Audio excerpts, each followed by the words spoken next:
მიზეზი ერთი და იგივეა, იმიტომ რომ საბოლოო ჯამში ეს არის რაღაცა მასკარადი, რომელსაც რეჟიმი აწყობს და გაიძულებს, რომ ამ მასკარადში მიიღო მონაწილეობა, რითიც ერთის მხრივ აღწევს იმას, რომ ლეგიტიმაციას იღებს ირიბად, ლეგიტიმაციას იღებს პარლამენტიდან, პარლამენტის მიერ შექმნილი რაღაცა ეს. აი, გახარია რომ მივიდა მიიღო, ეხლა ლეგიტიმობა. ჩემი აზრით კი, იმიტომ ირიბად აძლევ ლეგიტიმაციას, რადგან მიდიხარ, ესე იგი აღიარებ, რომ აი მაგას, რომ პირდაპირ არ იძახი რომ ლეგიტიმაცია აძლევ, მაგრამ რადგან მიდიხარ და გეძახიან და მიდიხარ, ესე იგი აღიარებ, რომ რაღაცა იმასაც მართლა რაღაცა ძალაუფლება გააჩნია. ეხლა ესე ჩანს, რომ მაგალითად გახარიამ აღიარა ის პარლამენტი? კი, რა, ჩემი აზრით ეგრე ჩანს კი.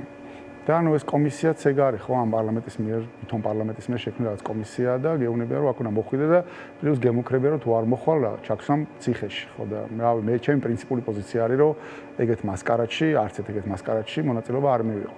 და მგონია რომ ეგ არის ძალიან მნიშვნელოვანი. ჩემთვის ეხო ინდივიდუალური ამბავია ხა იმას კი არ ვამბობ რომ რაღაცა ყველა ისე უნდა მოიქცეს როგორც ყველა ნებისმიერი ეს პოლიტიკოსებიც რავი ადამიანები არიან, ყველას თავის პასუხისმგებლობები აქვს, ყველას თავისი რაღაც პრობლემები აქვს, ყველას თავისი ცხოვრება აქვს.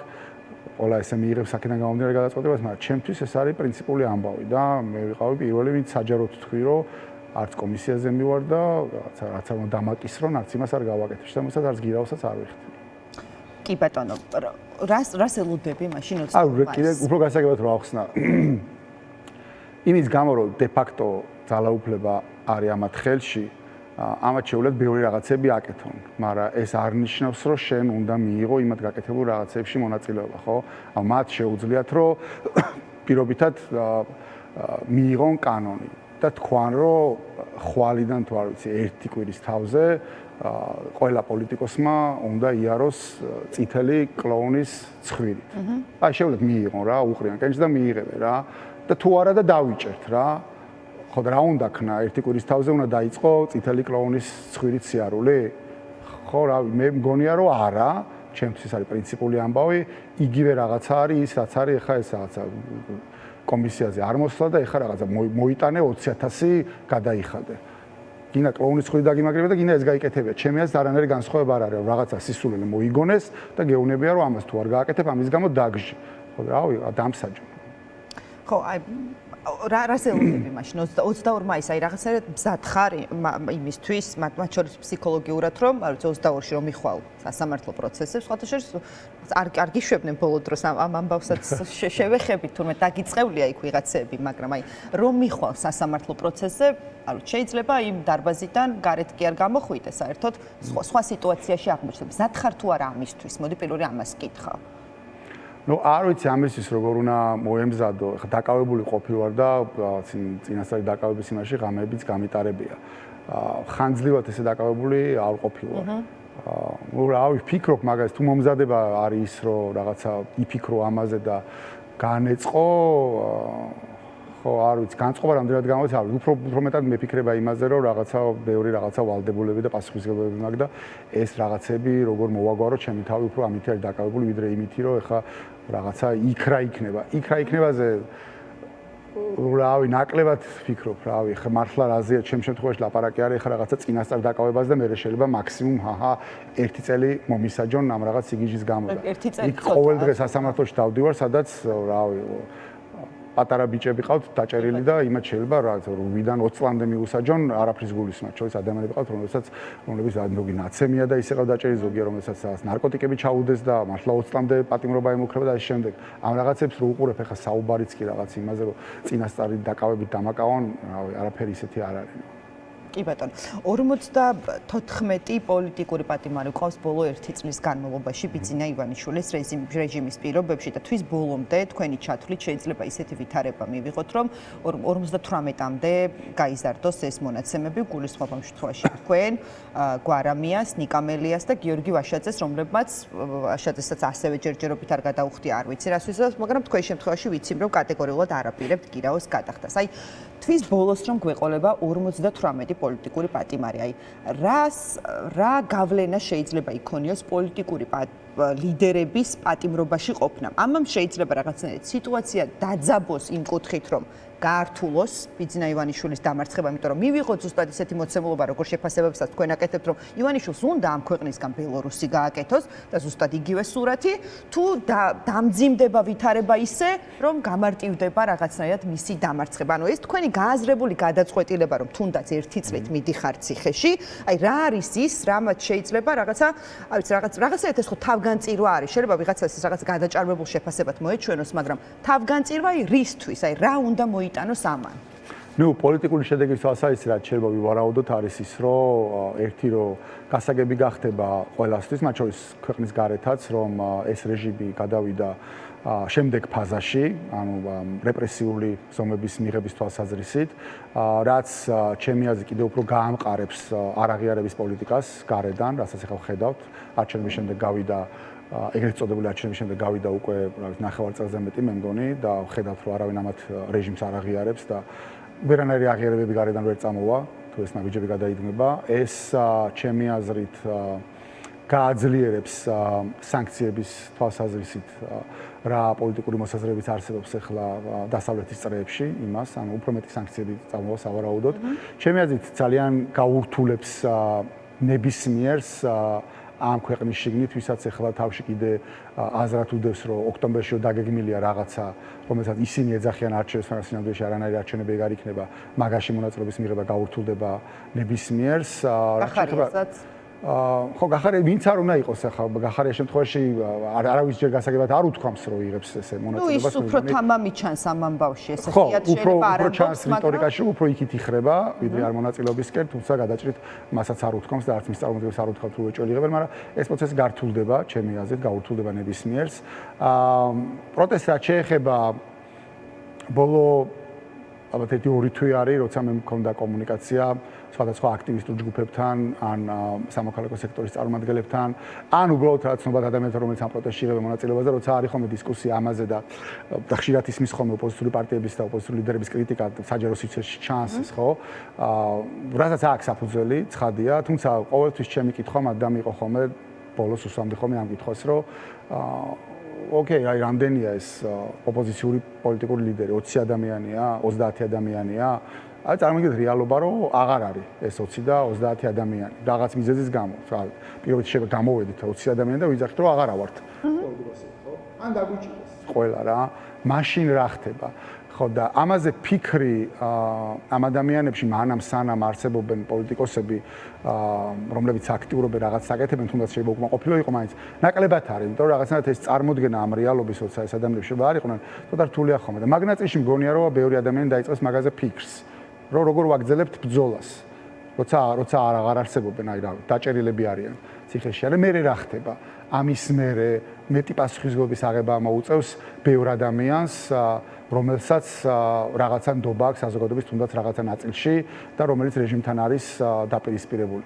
მე ბევრჯერ მithქვამს ბოლო პერიოდის განმავლობაში ბევრ შეხვედრაზე, რომ ამ რეალობაში ახლა პოლიტიკური პარტიები ამ ქვეყანაში აღარ არსებობენ. არსებობენ ცალკეული ადამიანები, ვიღაცა შეიძლება პოლიტიკოს ვეძახდეთ, ვიღაცა მსახიობი, ვიღაცა მასწავლებელი, ვიღაცა მხატვარი, ვიღაცა ის, ვისაც რაღაცა საზოგადოების რაღაცა ნაწილში რაღაცა ნდობა აქვს. ანუ მე ვარ რაღაცა ზურა ჯაფარიძე და ადამიანების რაღაცა ნაწილი, რომელიც ჩემ ცხოვრებას უყურებს ბოლო ამ წლების განმავლობაში, მენდობა და მომყვება. ესე არსებობენ ადამიანები, რომელსაც შეიძლება 100 ადამიანს კი ენდობოდეს, ისიც კი ღირებულია. და ჩემი ის ყოველთვის ეგ იყო, რომ ამბავი არის ის, რომ ყველა ესეთი ადამიანი უნდა გაერთიანდეს. პარტიები კი უნდა გაერთიანდეს, ყველა ესეთი ადამიანი უნდა გაერთიანდეს რეჟიმთან წინააღმდეგ ბრძოლაში. ხო და მგონია რომ აი მაგ მიმართულებით უფრო მეტად დაფიქრდებიან ადამიანები და იფიქრებენ იმაზე, რომ რაღაცა იმან პოლიტიკოსმა რა გააკეთოს კი არა, მე რა შეიძლება გავაკეთოთ, ჩვენ ერთად რა შეიძლება გავაკეთოთ ეგეთ მოცემულობაში, როცა უკვე პოლიტიკოსებს სვამენ ციხეში.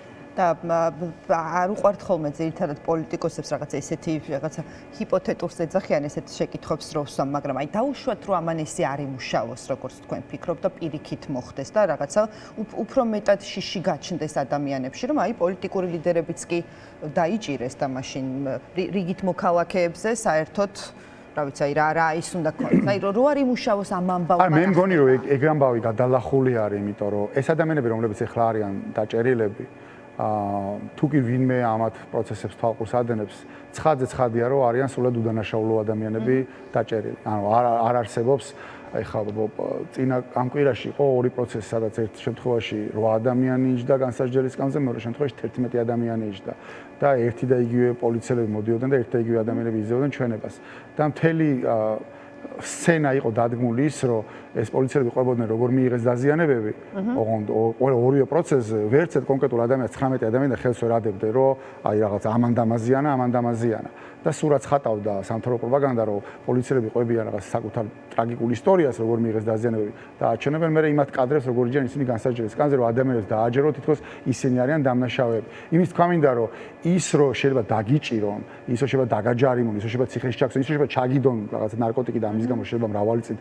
ეს რა ვიცი, გადალახული აქვს ეს შიში იმ ხალხს, რომელიც ყოველ საღამოს გამოდის რუსთაველზე და აპროტესტებს და ყოველ რაღაც კვირას ან შაბათს ვიკენდზე მარშს აწყობს რომელიღაცა სახელმწიფო სტრუქტურასთან. ეგ შიში მგონია რომ გადალახულია. ამ შემთხვევაში არ ამგონია რომ პოლიტიკოსის დაჭერამ მან რამე კიდე შეცვალოს. აუ პოლიტიკოსაც იჭერენ. პოლიტიკოსი კი არა, სულიად უდანაშაულო ადამიანებს იჭერენ. პოლიტიკოსი კიდე მილიონ რაღაცა შეიძლება მოუძებნო, ხო? კი ბატონო. ეს აქეთ ამ ხარის, რა იქიდან ხარის ამ შემთხვევაში ივანიშვილთან დაკავშირებით გკითხავს თუ რა თქვენ თქვით რომ პოლიტიკური ლიდერების ციხეში გაშვება შექმნის კიდე უფრო მეტ პრობლემას ლეგიტიმაციასთან დაკავშირებით, რომელიც ასე სწორია ქართულ ოცნებას, უფრო მეტი კრიტიკა იქნება დასავლეთის მხრიდან და შესაბამისად იქნება უფრო მეტი სანქციებიც. მაგრამ ანუ აი ამანაც რომ არ იმუშავოს ბიძინა ივანიშვილზე, რას გულისხმობთ? იცი რაღაცა მე პოლიტიკოსებს კი არ ვაკრინებ, მაგრამ არავის ნაკლები ხალხი არ ზის ახლა ციხეში იმის გამო რომ რაღაცა მათი სტატუსი არ არის პოლიტიკოსი. საერთოდ უდანაშაულო ბავშვების ხედან ციხეში ძალიან ბევრი განცხადება ვნახეთ, ბევრი სანქცია ვნახეთ, ბევრი მოწოდება პირადად, არ ვიცი პრეზიდენტები გინდა თუ რისი ლიდერი არ გინდა, რომ არ უთქვამთ რომ ეს ადამიანები გასათავისუფლებები არიან, მაგრამ აი გვარამიას, მელიას და ჯაფარიძეს რომ დაიჭერენ, ეს რატომ აიძულებს ბიძინა ივანიშვილს რომ რაღაცა უკან დახევაზე წავიდეს? არა აიძულებს, არა მე მაგის არ მჯერა რომ ეგ რამენად აიძულებს მაგას მოყვება დამატებითი რაღაც ზომები დასავლეთიდან ის რომ ამათ დასავლეთიდან კრიტიკა და დასავლეთის ნაბიჯები არ აინტერესებთ, ეს უკვე დავინახეთ უკანასკნელი წლების განმავლობაში. ამათ თუ რამეზე შეიძლება უკან დაიხიონ, ეს არის ხოლმე ძალა. ანუ მე მხოლოდ ერთადერთი რამის მჯერა საბოლოო ჯამში, ეს არის ქუჩაში ძალიან ბევრი ხალხი და ძალა, რეალური ფიზიკური ძალა, რომელიცაც მას შეეშინდება. სხვა ყველაფერი გამორიცხულია. არ არსებობს რამე ინსტიტუტები ამ ქვეყანაში დარჩენილი, რომელსაც ივანიშვილი და რუსები არ აკონტროლებენ და ინსტიტუტების გამოყენებით ბრძოლას არანაირი შინაარსი არ გააჩნია. არ არსებობს ბერკეტი, რომელიც ტრადიციულად ამ ქვეყანაში არსებობდა, იმიტომ რომ ქვეყანაში ჩვენ არ ყოლია რუსი ხელისუფლება აქამდე. ხელისუფლება იყო და უამრავი პრობლემებით, მაგრამ რუსი არც ერთი არ იყო. ამიტომ შესაბამისად დასავლეთიდან წამოსული კრიტიკისადმი სენსიტიურები იყვნენ ყველა წინა ხელისუფლებები. გარდა ამისა, ამათზე ეგეთი ბერკეტიც არ არსებობს. ანუ ერთადერთი რაც არსებობს საქართველოს მოქალაქეები გამოსული ძალიან დიდი რაოდენობით ქუჩაში, რომლებიც აჩვენებენ ძალას. თქვენ ფიქრობთ, რომ თქვენი დაკავებით გამოვლენ, აი ამ რაღაც ასეთი ძალა გაჩნდება ზურაბ? მე არ მჯერა, არ ვიცი რა იქნება კონკრეტული მაგის ტრიგერი და როდის მოხდება ეგ ამბავი. არ მჯერა რომ ხა ჩემ დაკავებას მოყვება რაღაცა ეგეთი განსაკუთრებული, მაგრამ რის მჯერა არის ის რომ ეს არის რავი გრძელვადიანად მჯერა რომ რა ტიპის მორალის დამკვიდრებასაც რუსული რეჟიმი ახლა საქართველოში ცდილობს და მე ამას რაღაც რუსულ მორალს ვეძახი. ეგ არ გამოვა ამ ქვეყანაში, მე რო ვიძახი ხოლმე რომ საქართველოს ეს ქვეყანა არ გარუსტება, მაგას გულისხმობ რომ აქ ვერ იქნება ვერასოდეს ნორმალური რომ ვიღაცა 2 მეტრიანი კუნთიანი მუტრუკი ნიღაბში უტყავდეს გოგოს და ცემდეს ან რაღაცა ჟურნალის თავს აცრიდეს ვიღაცა ეგეთივე მუტრუკი ან რაღაცა არ ვიცი ნარკოტიკებს უძებდნენ შულად უდანაშაულო ადამიანებს და ეს იყოს ჩვეულებრივი ნორმალური ამბავი ან ვიღაცა ტიტუშკები ესხმოდნენ თავს პროტესტში მონაწილე გოგოებს რომლებიც მერე სახში ბრუნდებიან და ლიფტში ხვდებოდნენ და სპრეის ასხავდნენ და რაღაცა იმას ან ლოკის აწიფრების გამო ეს შეუძლებელია ეს ამის ნორმალიზება მოხდეს ქვეყანაში იმ ქვეყანაში სადაც არსებობს ვაჟა-ფშაველა არსებობს და მეფხისტყაოსანი არსებობს და ილია ჭავჭავაძე არსებობს და საბოლოო ჯამში ჩვენ შვილებს ამას ვაკითხებთ ხო გინდა არ გინდა ეს ვართ ჩვენ ჩინამდეში როცა ლაპარაკობენ ისე ქართულობის დაკარგვაზე სინამდვილეში ეს არის ისიც ჩვენჯერ რაც არის ქართულობა ისინი რასაც აკეთებენ რასაც გვაჩვენებენ ახლა და უნდათ რომ შევეგუოთ და შევეჩვიოთ ამის ნორმალიზება მოხდეს ეს არის ის რაც ხდება ჩეჩნეთში ეს არის რაც ხდება ჯამში რუსეთში და მე როცა ვიძახი რომ ეს ქვეყანა არ გარუსტება, მე გძელვადიანად მაგის იმჯერა, რომ ეს მორალი ამ ქვეყანაში ფეხს ვერ მოიკიდებს, იმიტომ რომ ჩვენ საფუძვლები გვაქვს სხვა, შეიძლება ვიღაცამ დროებით ეცადოს რომ თავს მოახიოს ეს ადამიანები, შეიძლება გარკვეულ ნაწილს დააჯეროს ეს, რომ ეს ნორმალური ამბავია და მათ შორის დააჯეროს რომ ნორმალურია 300 ახალგაზრდის წამება, იმიტომ რომ რაღაცა უფრო დიადი მიზანი არსებობს, როგორიც არის რაღაცა მშვიდობის შენარჩუნება ან ნაცები არ მოუშვათ ხელისუფლებაში რაღაცა ეგეთი, მაგრამ ჯამში ეს მორალი ამ ქვეყანაში ვერ გაიმარჯვებს, ამიტომ ეს ქვეყანა არ გარუსტება და იფეთქებს ყველა შემთხვევაში, როცა იქნება იფეთქებს. მე ნანახი მაქვს ესეთი აფეთქება ორჯერ ჩემი ცხოვრების განმავლობაში, ერთხელ 80-იანების ბოლოს საბჭოთა კავშირის წინააღმდეგ და მეორედ ვარდების რევოლუციის დროს და არ ვიცი როდის მოხდება ეს, არ ვიცი მალე იქნება, არ ვიცი როდის იქნება, მაგრამ ვიცი რაც არის მნიშვნელოვანი არის ის, რომ ბრძოლა გავაგრძელოთ იმ ადამიანებმა, ვინც ამ ქვეყანაში გვინდა ცხოვრება, ვისაც გვინდა რომ ჩვენი შვილები აქ დარჩენ და არ ვაპირებთ გაქცევას ამ ქვეყნიდან, ჩვენ უნდა გავაგრძელოთ ბრძოლა. ეგ ვიცი რომ არის მნიშვნელოვანი. კი ბატონო, ზურა, თქვენი კოალიციის წარმომადგენელი ასევე ნიკა გვარამია ძალიან ხშირად ამბობს ხოლმე, რომ ბიძინა ივანიშვილის რეჟიმს დავამხობთ. აი ამ სიტყვას იყენებს ძალიან ხშირად და ზოგადად ესეთი თამამი სიტყვების გამოყენებით თქვენს გამოირჩევით. აი შეგიძლიათ რომ აი ხა ვინც გვიყურებს, მათ შორის მეც, ვინც გვისმენს, დაგვანახოთ ეს როგორ ხდება. აი ბიძინა ივანიშვილის დამხობა. დღეს არის პროტესტის, აი კიდევ ერთხელ გადავთვალე 172 დღე. აი ეს დამხობის რა ეტაპი ქვია ახლა აი ამ 172 დღეს რო ვიმყოფებ. ფაზები არ ვიცი მართლა, მე რაც წარმომიდგენია სცენარი ეს არის ის, რომ მათი დამხობა დაუძახოთ, ამას გინდა რევოლუცია დაუძახოთ, რაც გინდა დაუძახოთ. ჩემს აღანაირ მნიშვნელობა არ აქვს, ახლა რაც დავარქვევთ, ეს მოხდება ნებისმიერ შემთხვევაში ქუჩიდან და ამას გააკეთებს ძალიან ბევრი ხალხი.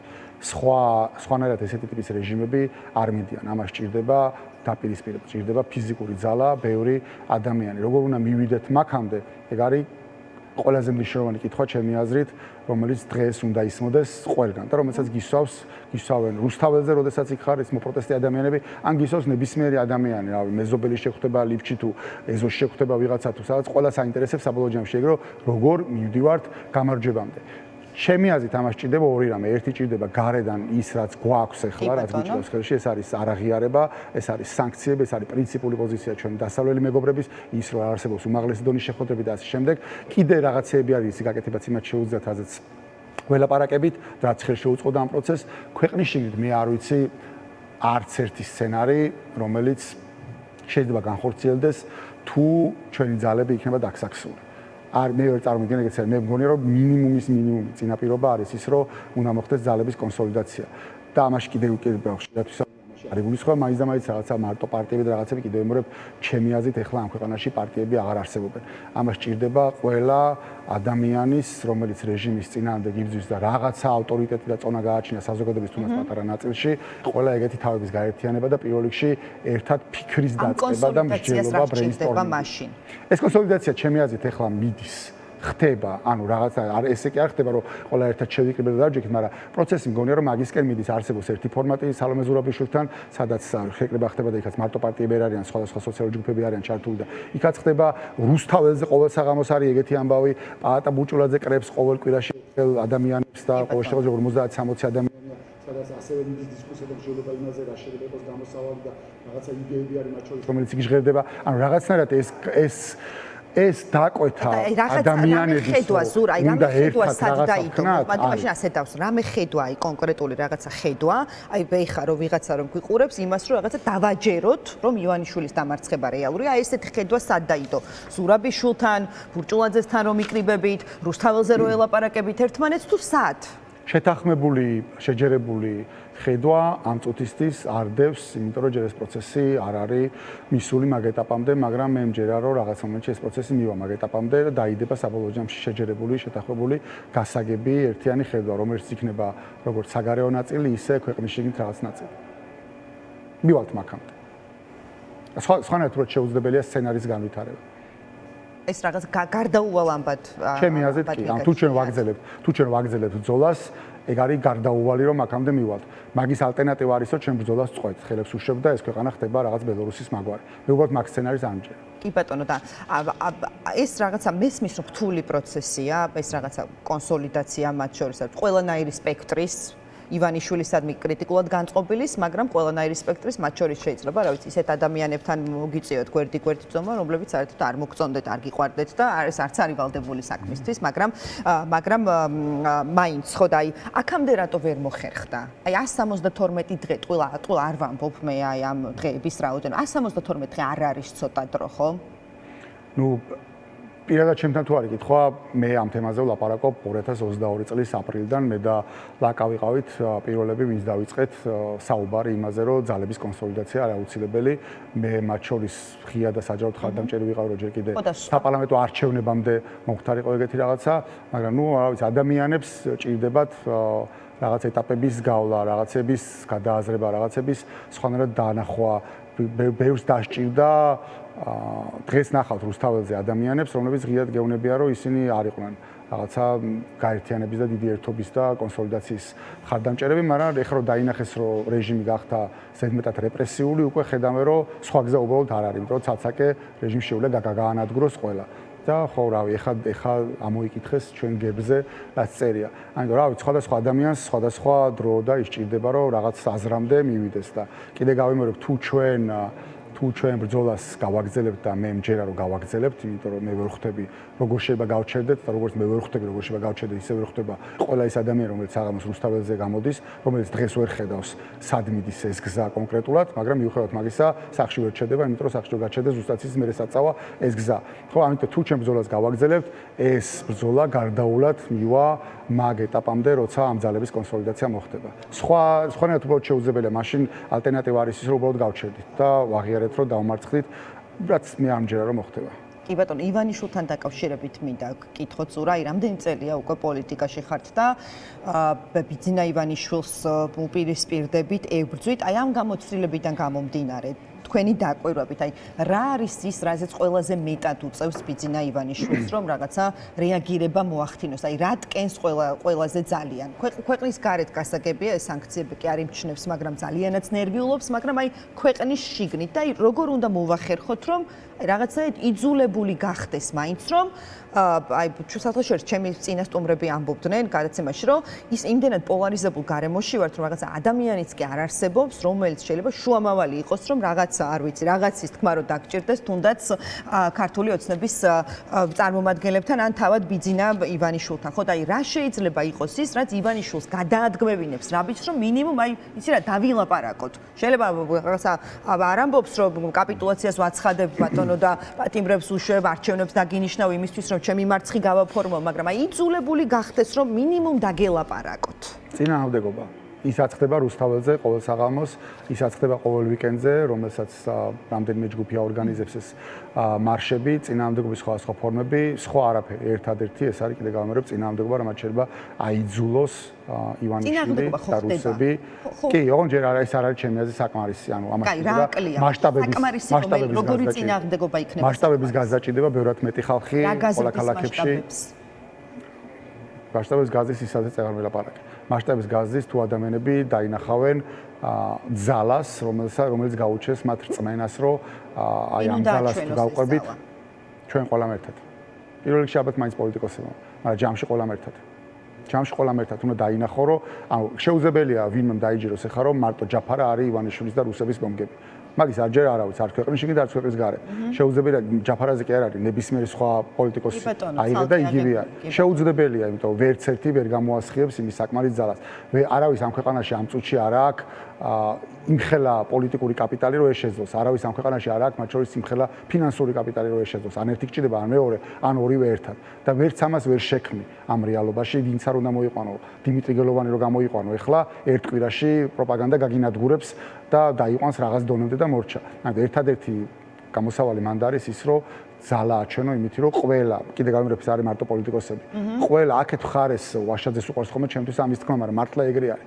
თუ კი ვინმე ნორმალური საღი ადამიანი არსებობს რომელიმე სფეროში, რომელიც სფეროც არ უნდა აიღო, ყველა არის აქეთ. და ვაშაძე არ მართლა ისე არ ხო მე ვიცინი ხოლმე რომ ხო იქით არის ლალი მოროშკინა. ანუ ყველა ნორმალური აქეთკენ არის იქით არის ლალი მოროშკინა. რანიმოშკეს კი არ ვეჩი, მაგრამ ნუ კარგი საჩვენებელი არის კონტრასტისთვის და მაგიტო ვიძახი. ხო და ეს ხალხი არის, ეს ყველა არის გასაერთიანებელი და მაშინ ადამიანები ირწმუნებენ, რომ ხო, აქეთ მხარეს არის რაღაცა ძალა, რომელმაც შეიძლება დაამარცხოს და მოუგოს რუსულ რეჟიმს. სხვა შემთხვევაში ბევრჯერ მithქვამს ეს და შემიძლია გავიმეორო, გარედანაც ესე ჩანს და ეს მე მიგზნია ჩვენ უცხოელ მეგობრებთან საუბარში, რომ ჩვენ ხო იმათ არ ვეუბნებით, რომ ეს აქ საქართველოში რაღაცა პოლიტიკურ პარტიებს შორის ბრძოლა არის და რაღაცა ქართული ოცნების დამარცხებაში გჭირდება დახმარება. ჩვენ ვეუბნებით, რომ რუსთაველზე რაც რა ამბავი ხდება, ეს არის რაღაც ჩვეულებრივი გეოპოლიტიკური ბრძოლა, რომელიც უბრალოდ რუსთაველზე აქვს ადგილი და იქ წყდება საქართველოს ბედი წყდება, სომხეთის ბედი წყდება, ცენტრალური აზიის ქვეყნების ბედი წყდება, შავი ზღვის უსაფრთხოების საკითხი წყდება, აღმოსავლეთ ევროპის უსაფრთხოების საკითხი, ჯამში ევროპის საკითხი და ამიტომ უნდა დაგვეხმაროთ. თქვენი ინტერესიც არის ეს. იმიტომ რომ რუსეთი არის აქ ჩარეული და რუსეთთან მიდის დაპირისპირება და მე იქიდან კითხვა არის რა, რომ თუ რუსეთი არის ჩარეული, რა შეშები, ცალცალკე ებძვით? ხო, გაუგებარი, ან იტყუები, როცა ეუბნები რომ რუსეთს ებძვით. ან სულელი ხარ. კი ბატონო და ზურაბ ის მერტო დამავიწყდა სიტყვა პროპაგანდა ახსენეთ ამ ნაწილზე მინდა კითხო მისმის ივანიშვილის რესურსები ფულში კონკურენციაში შესვლა ივანიშვილთან წაგებული ამბავია ცხადია მას აქვს ადამიანური რესურსი ის ძირითადად დგას ძალადობრივ რეჟიმზე ამ ძალოვან სისტემებზე და ასე შემდეგ და პროპაგანდაზე რაშიც ვიყენებს აი ამ ყველაფერს ხარჯავს აქ რამდენად სათანადოდ უპირისპირდებით ქართული ოცნების პროპაგანდას რატომ ისევ იმის გამო რომ დაგსაქსულები ვართ. იმიტომ რომ პროპაგანდას რო უპასუხო, პროპაგანდა რა არის? ისინი მოიგონებენ რაღაცა ტყუილს, რომელსაც კობახიძე წაიკითხავს პირობითად ბრიფინგზე, რომელსაც მე ქარდება დაჭრის იმედი და პოზიტივი და გაუშვებენ სოციალებში და პლუს ყველა თავის ნიუსებში და იმებში ატრიალებენ ერთ და იგივე რაღაცას. პლუს იგივე ლაპარაკებს ყველა ქოცი კოორდინატორი ნებისმიერ ეზოში, საქართველოს სადაც არ უნდა წახვიდე და იგივე კომენტარებს დაწერს ნებისმიერი ბოტი და ტროლი, რომელიც დაქირავებული ყავთ იმათ. ესე მუშაობს პროპაგანდა. და რაღაცა სიგიჟე შეუძლია დააჯერონ ადამიანს სწორედ იმის გამო, რომ ყველგან სადაც წავა ეს ადამიანი, ყველგან დახვდება ეს. ამაში ერთადერთი რაც შეიძლება დაუპირისპირო არის, რომ აქედანაც იყოს, იმას კი არ ვიძახ, რომ აქედანაც პროპაგანდა იყოს. აქედან უნდა იყოს სიმართლე, ოღონდ ეს სიმართლე უნდა ჟღერდეს ყველასგან და უნდა ჟღერდეს თანმიმდევრულად და ერთდროულად. მაგრამ აქედან ეგრე არ ხდება. იმიტომ არ ხდება, რომ რაღაცა კობახიძემ რაღაცა თქვა, მე რაღაცა ჩემენაზე რაღაცას პასუხობ სადღაც, ვიღაცა თავის ენაზე რაღაცას პასუხობს, ვიღაცა უკეთეს მოიფიქრებს და ცოტა კიდე განსხვავებულად იტყვის რაღაცას, ადამიანების თავებში თვინებში მიდის, არ ვიცი 20-30 სხვადასხვა არხიდან. ხო, შეიძლება message box ის კი არა რომ რაღაც რომ იმაცავით ესე ერთი და იგივე სიტყვები ილაპარაკო, მაგრამ შინაარსი, რასაც პასუხობ, მაგისი უნდა იყოს, ხო, ერთი და იგივე რომ რაღაცა ეს არის ეს ტყუილი ამის გამო და ეს არის სიმართლე. სიტყვაზე ვიძახი რა, როგორ შეიძლება რაღაცა ამის ფორმულა მოახდინო. მაგრამ ეს თუ არ ხდება ესევე რაღაცა კონსოლიდირებულად, როგორც ამას ისინი აკეთებენ, ადამიანთან იქიდან მოდის ყველა არხით ერთი და იგივე და აქედან 20 სხვადასხვა თუ 30 სხვადასხვა პირიდან მოდის სხვადასხვა რაღაცეები. რომ შეიძლება დაახლოებით ერთ და იგივე რაღაცა იყოს, მაგრამ მაინც რაღაცა განსხვავებული არის. კი ბატონო. აბა სხვანაირად როგორ უნდა დაუპირისპირდე, მე პროპაგანდა მარტო ის არ არის, რომ პროპაგანდა არის, მათ შორის ძალიან დიდი რესურსი, რომელიც მაგაში ასხამენ, ხო? უამრავ ფულს ხარჯავენ იმედზეც, პოზიტივიზეც და იმაზე, სოციქსელებშიც და აქედან შეგიძლია მაგას ხოლმე პასუხი გაცეღონ და ეს პასუხი უნდა იყოს რაღაცა ერთიანი და ასევე ორგანიზებული, როგორც იქით ამ მხრიდან არის. კი ბატონო. მადლობა. ბოლოს თუ გინდა რამის თქმა თუ არა და არა, კიდე მოვდივარ აქ მალე და ბატონო, ხო, სამშაბათს თქვენთან. ბატონო, სამშაბათს ინგა გრიგოლიას რეაქციაში იქნება ასევე სტუმრად ზურაბ ჯაფარიძე ვეტყვი მაყურებელს და ხუთშაბათს უკვე თქვი რომ არის მისი სასამართლო პროცესი, არ ვიცი, ნახოთ რა მოხდება, სამწუხაროდ რთული გამოსაცნობი არ არის რა შეიძლება ველოდოთ, მაგრამ მაინც იმედს ვიტოვებ რომ არ მომიწევს იმის თქმა რომ პოლიტიკური პატიმარი ხარ, მადლობა ზურა, მადლობა იმის